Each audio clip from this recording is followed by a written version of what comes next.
வணக்கம்.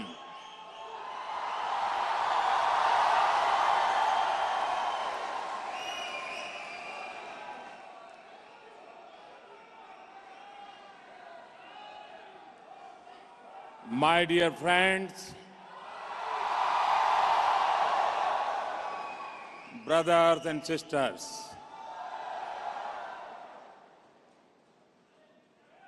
Unglil Palar, Tamil Nadu, Cheram Davargala, Ungalanai Varakam Vanakkam, Indiavin Valarchil, Tamil Natin Pagamukiyam, Namaskar. I am delighted to visit Malaysia and to be with you here in this huge arena. It's a true pleasure. For me, India is not confined to its territory. India also exists in every Indian. In every part of the world, India is in you. As I stand before you, I reminded of the words of the great Tamil saint Tiruvalluvar.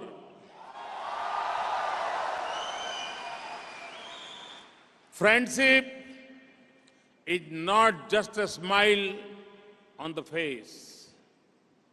It is what is felt deep within a smiling heart.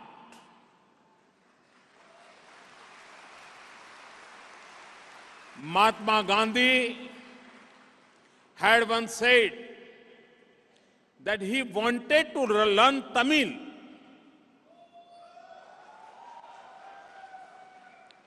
to study Tiruvalluvar's Thirukaral. And in its original form, as there was no one who had given such treasures of wisdom as he had. The saint's words on friendship capture the feeling that get each time I come to Malaysia. It does not matter whether I came here without office or I come now as a Prime Minister of India. I've felt the same embrace of friendship and welcome. The love and friendship of the Malay Indians has always had a special place in my heart.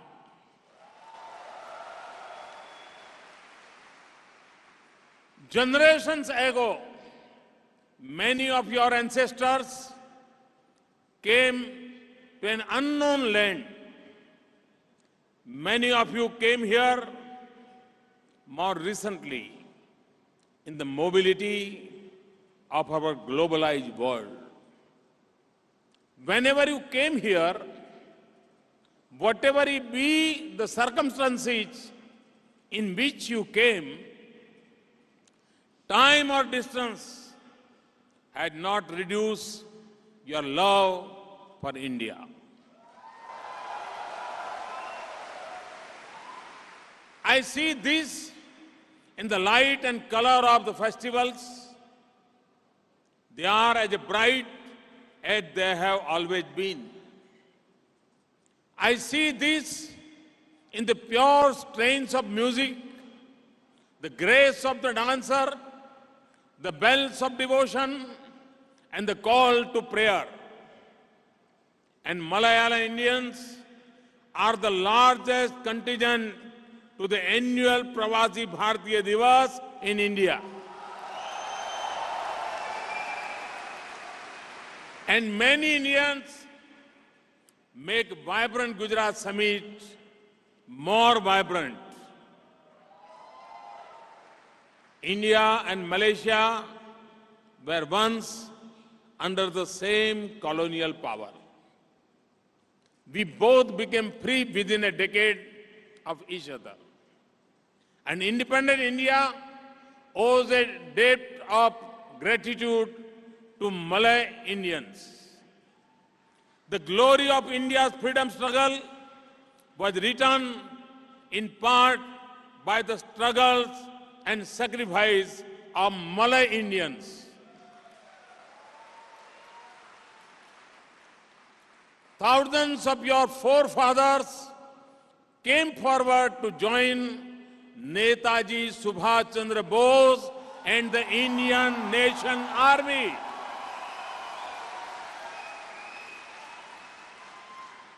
Women poured out in a large numbers from the comfort of their homes to march shoulder to shoulder with Netaji Subhash Bose. Today, I pay special tribute to Puan Sri Captain Janki Athi Nahapan, who served as a deputy to Captain Lakshmi Sehgal. That was in the regiment named after yet another icon of India's war independent, Rani of Jhansi. On behalf of every Indian, I also honor all the unnamed and unknown Malay Indians who laid down their lives so that a free India could rise. To their children and grandchildren, I say a big thank you. And here in Kuala Lumpur, we will name our Indian Cultural Center after Netaji Subhash Chandra Bose.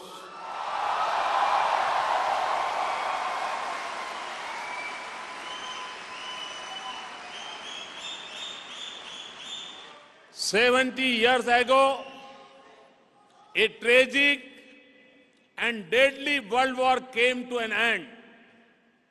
I also pay homage to the countless Indian soldiers who lost their lives in the battlefield of Malaysia. A majority of those who laid down their lives were Sikhs. Their blood is permanently mixed with the soil of Malaysia. It was a war that mattered for both our countries, and their blood in the Malaysian soil now forms a bond between our two countries that can never be erased.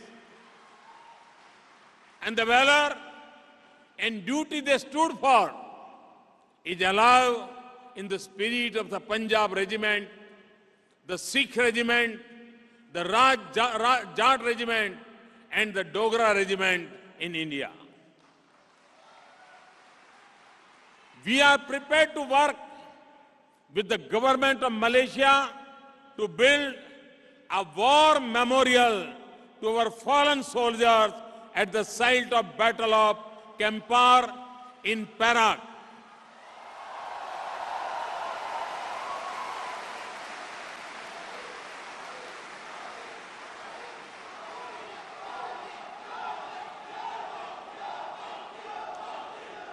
Brothers and sisters,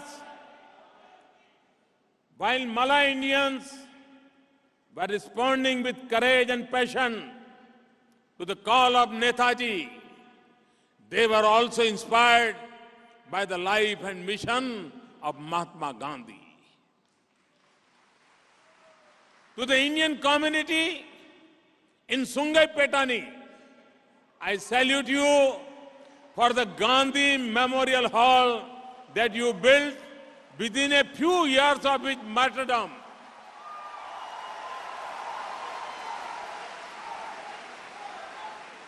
You had not met him. Gandhiji did not manage to visit Malaysia, but he touched your hearts. And as a community, you came together to build that memorial on your own, to honor his memory in respect for his principles, in a tribute to what he had done for Mother India and mankind. There are few things that can be as moving as these: a homage in silence, expressed in action, and built into a living memorial. And it is my proud privilege to announce that we will install a bust of Mahatma Gandhi at the Gandhi Memorial Hall.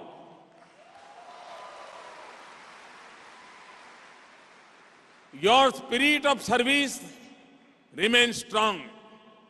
And in 2001, when the earthquake hit my state of Gujarat, Malay Indians came together on their own to raise funds to help victims reclaim life. From your moving contribution to the freedom struggle, to the thriving richness of your culture, India lives in your heart. You always have a special place in our thoughts. My dear brothers and sisters, the spirit of India speaks in your deeds. You reflect India's diversity of languages, religions, and culture.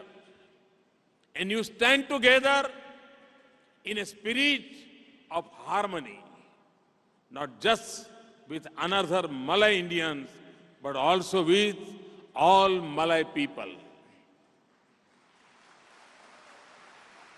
Your achievements have done us proud.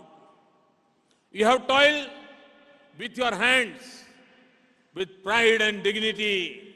You made your life here. And with every generation, you have achieved more success in politics, public life, government, and professional services. You prosper in trade, and you make the plantation produce more. You have contributed to build Malaysia into a vibrant modern nation and an economic powerhouse. And you are helping relations between India and Malaysia become stronger and stronger. I see this in the work of Dr. Subramaniam, Malaysia's Cabinet Minister for Health. It is right that a Malay Indian holds this post, since Malay Indians love to become doctors. And I am pleased that a distinguished Malay Indian, Datu Samivelu, is Malaysia's special envoy for cooperation in infrastructure for India and South Asia. My dear brothers and sisters, you are the living bonds of friendship between our two nations. You reflect a link between India and Malaysia that is ancient as our lands. From the coast of Coromandel and Kaling, the ocean carried trade, commerce, and culture to Malay Peninsula. If there is a trade, Gujarat cannot be far behind. So Gujaratis also joined the trade.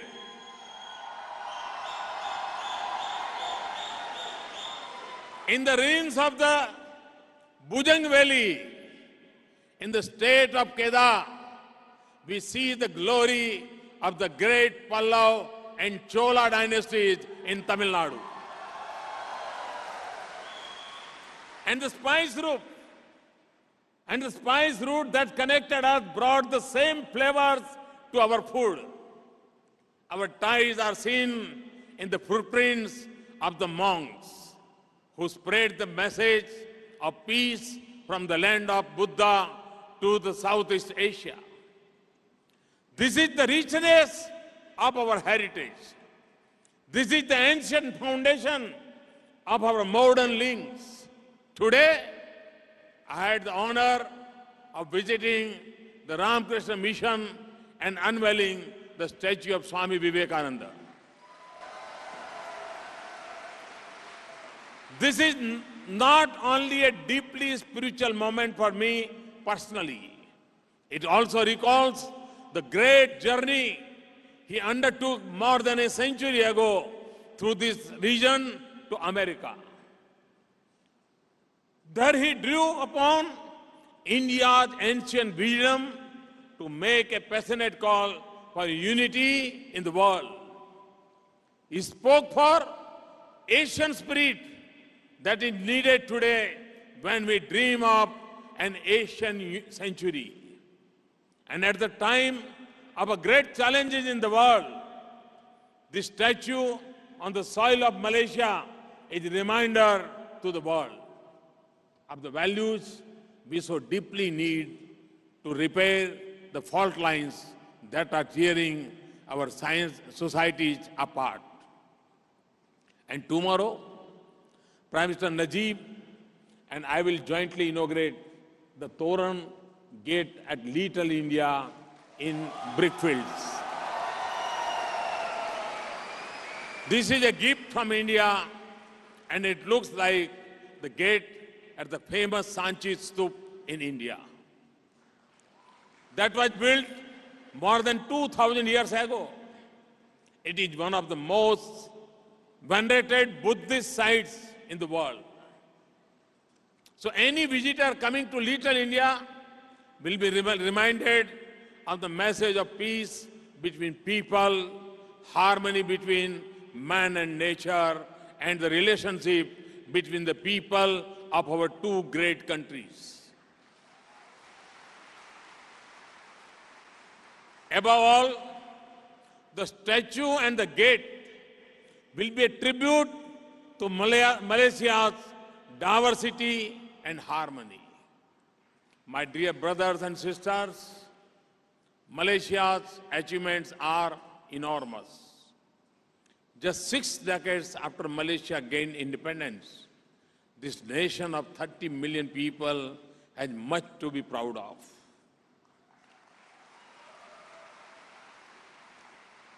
It has nearly eliminated poverty. It has placed basic needs within the reach of its entire population.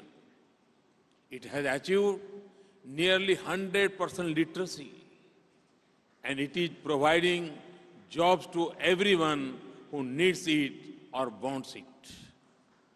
Its tourism sector is flourishing, and has preserved its beautiful gifts of nature.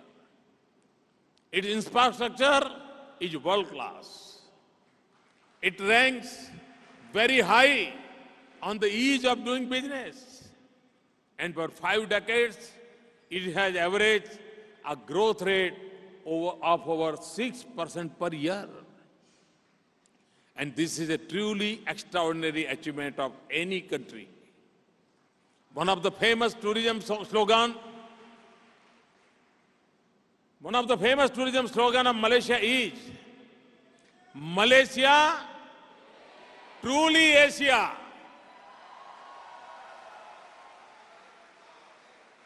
Malaysia truly lives up to that image, living in harmony across diversity, blending tradition with modernity, innovation and hard work. and pursuit of peace in the region. Friends, India, the land of your heritage, has remarkable achievements since independence. This was a nation made weaker by colonialism, torn by partition, and its birth as an independent country.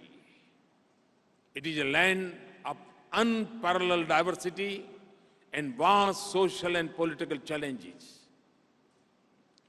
There were questions whether the infant nation will even reach its teen years. There were some who did not want it to. Today, India is not just united, but draws strength from its diversity. There are many countries where the high hopes of democracy at birth have faded along the way. India is a proud democratic nation of 1.25 billion people. We have a chance to exercise their franchise. It is a young country with 800 million youth under the age of 35 years. It is a nation where every citizen belongs, where everyone has equal rights that the Constitution guarantees, the courts protect, and the government defends. We have many achievements to our credit. We are a leading producer of food grain, fruits, vegetables, and milk. Our scientists are harnessing a power of space to improve the quality of life of our people. We have mastered the boundless power of the atom for energy and medicine. We are developing vaccines and drugs that puts healthcare within the reach of the poorest. We produce the best information technology specialists in the world.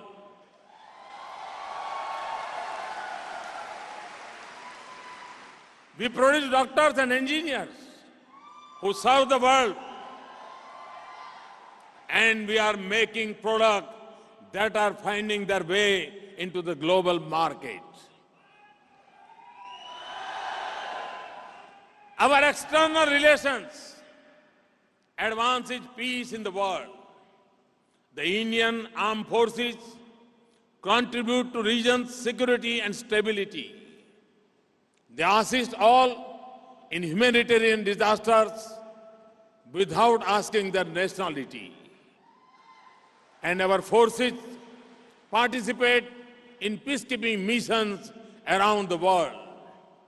We have generations of our leaders to thank for bringing us this far. But we know that we have a long way to go.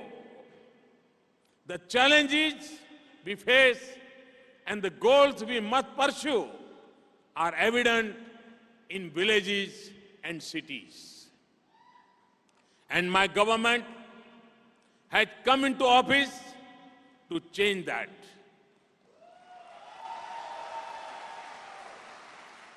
We are eradicating poverty by giving our people the fruits of modern economy, such as universal access to banks and insurance, not just tie them down in endless programs. Where in the world will 190 million bank accounts be opened in a few months? We are empowering them with skills and education.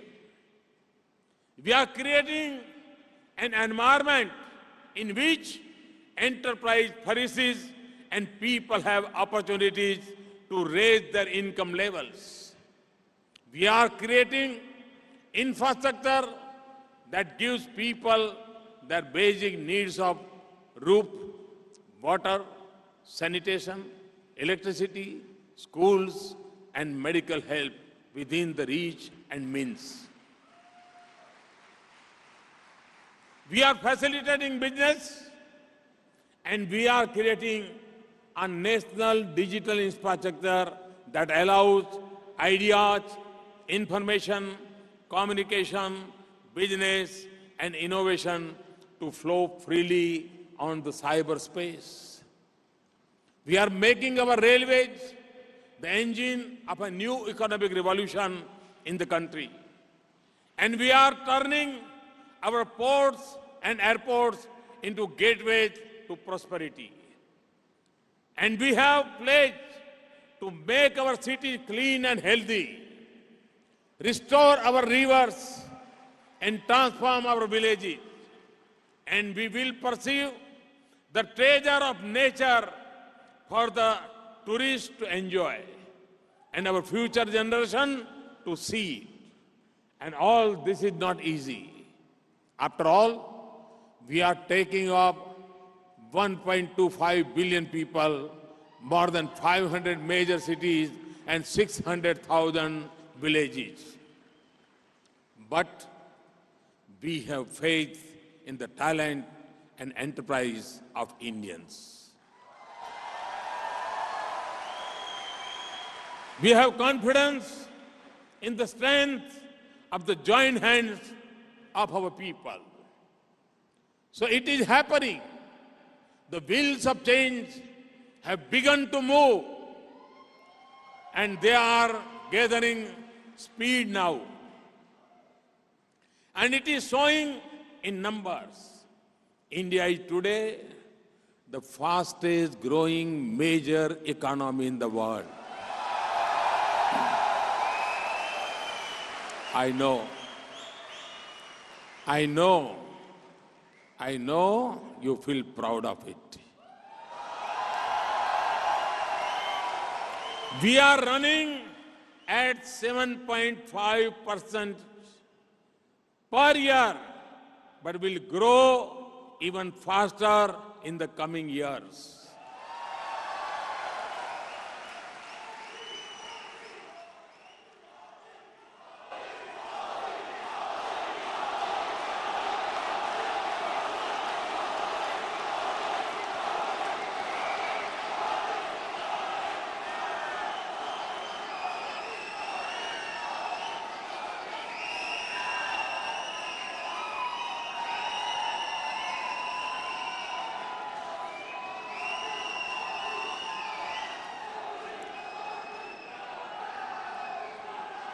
Every major global institution has placed its bets on India growing strongly. This is at a time when the rest of the world, including parts of this region, is experiencing a slowdown. There is a change in the cities.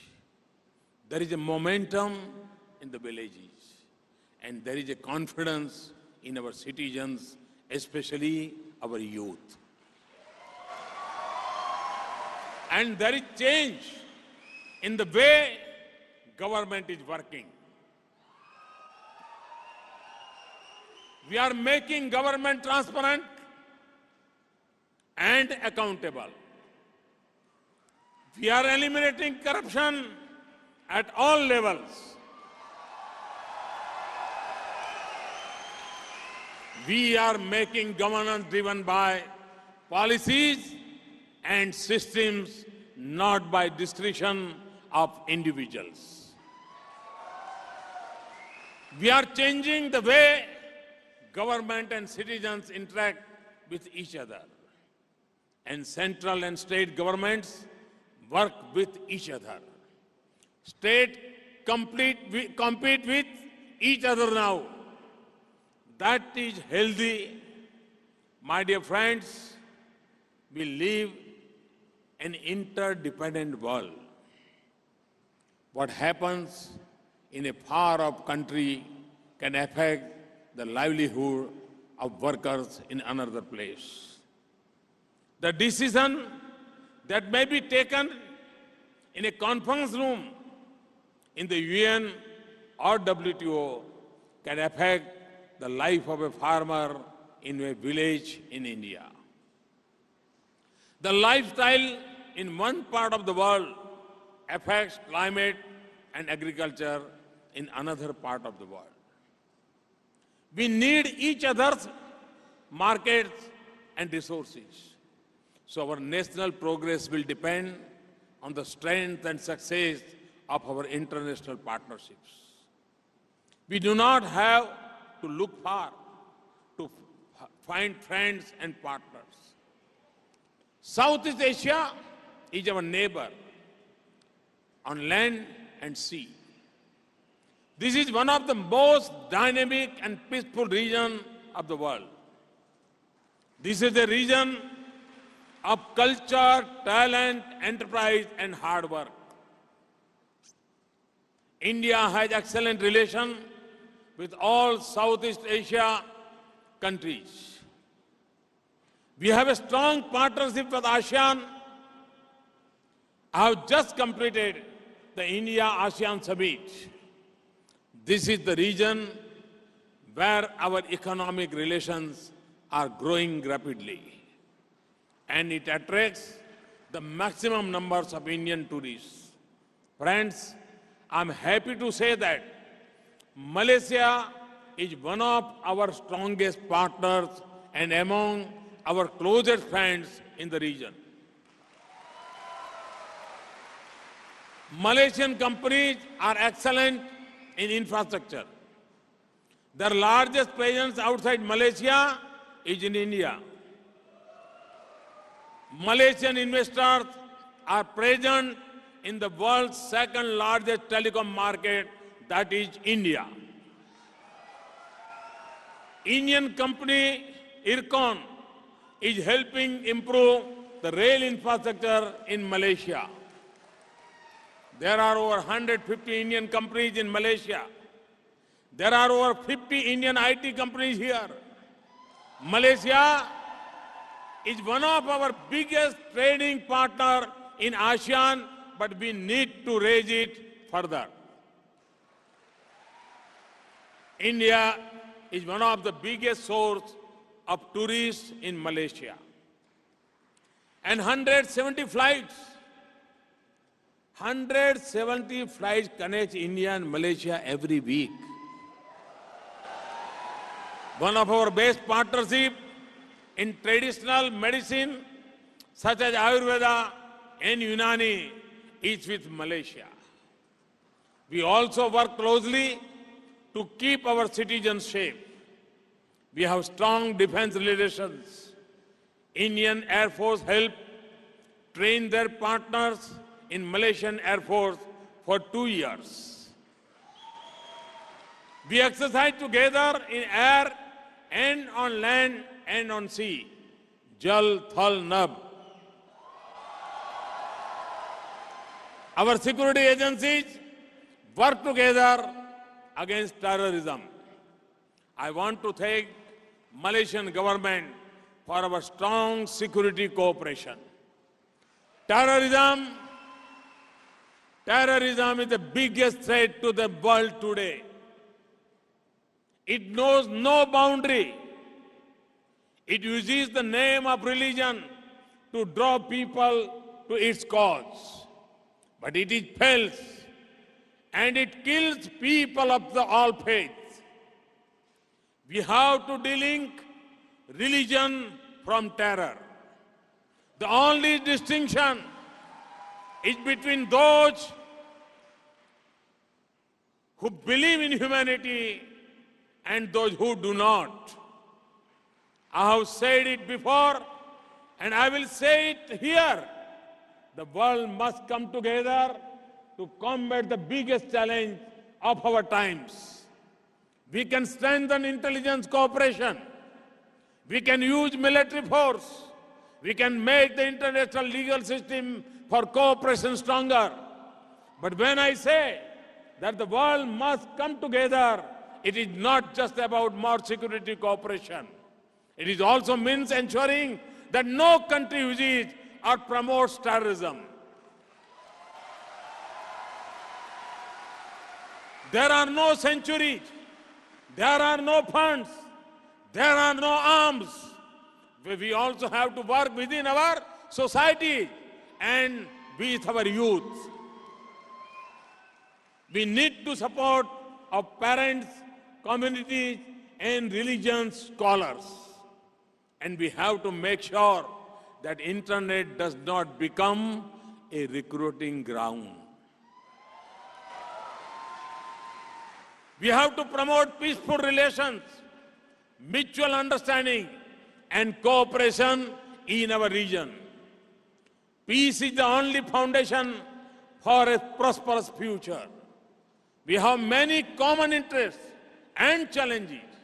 So all nations in the region, big and small, should work together to ensure that our nations remain safe, our seas secure, and our free for commerce, and our economies prosperous. Friends, I will meet His Excellency Prime Minister Najib tomorrow to take our relationship forward. India and Malaysia have much to benefit from a closer relationship. Whatever we choose to do, you will be a part of it. You will breathe more life and strength into relation between India and Malaysia. We will always seek your partnership in India's march to progress and in taking this special relationship forward. But what we value even more is the love and affection that binds us together. For this is priceless and beyond any measure of value. You have remained connected with us despite the difficulties of distances and regulations. You are the window to our heritage and the mirror to our progress. You are the bridge between India and your country. You support families and communities in India. Many of you help a child find her way to a school and a mother access to health care. You do this without seeking an award or getting a headline. So we must do what we can for you. We have merged the OCI and PIO cards, and we have made the visas lifelong.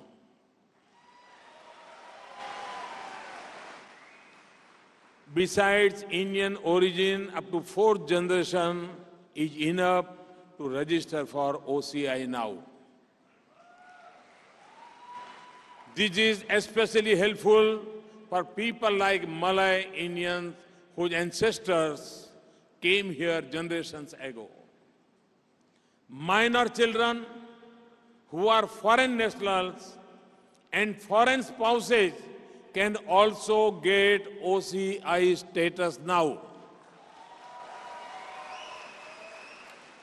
We have introduced e-visa that has made travel simpler. Here in Malaysia, we have opened 9 visa collection centers. There is an e-migrate portal to make it easier and safer for workers to go to certain countries. It also alerts officials about foreign employers with cases pending against them. We have an Indian Community Welfare Fund and a fund to help distressed Indian women abroad. There are times when workers from India get into difficulties here. Their welfare and security are at the top of our concerns.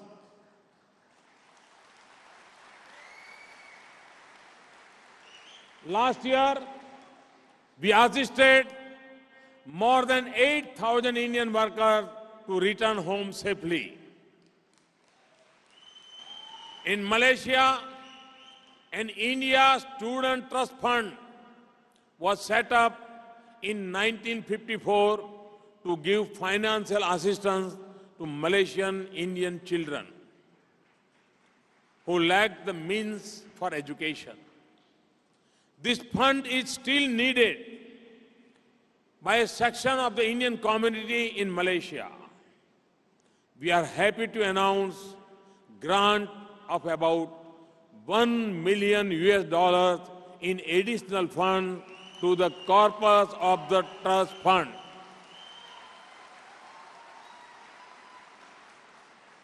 Thousands of your children go to India to become doctors.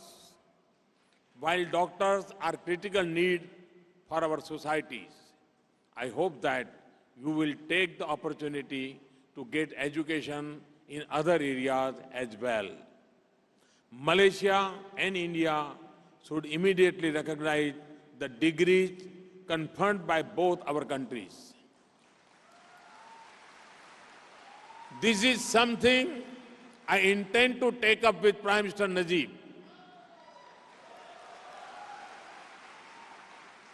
In conclusion, let me say how proud we are of what you stand for, how you live in this society, and what you have achieved.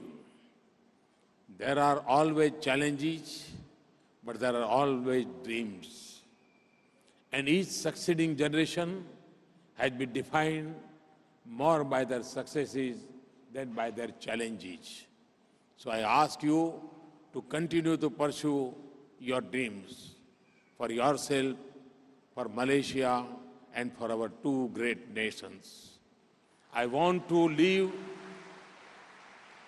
with you the words of a great son of India, a great symbol of humanity, who also came from the source of Tamil Nadu, the late former President APJ Abdul Kalam.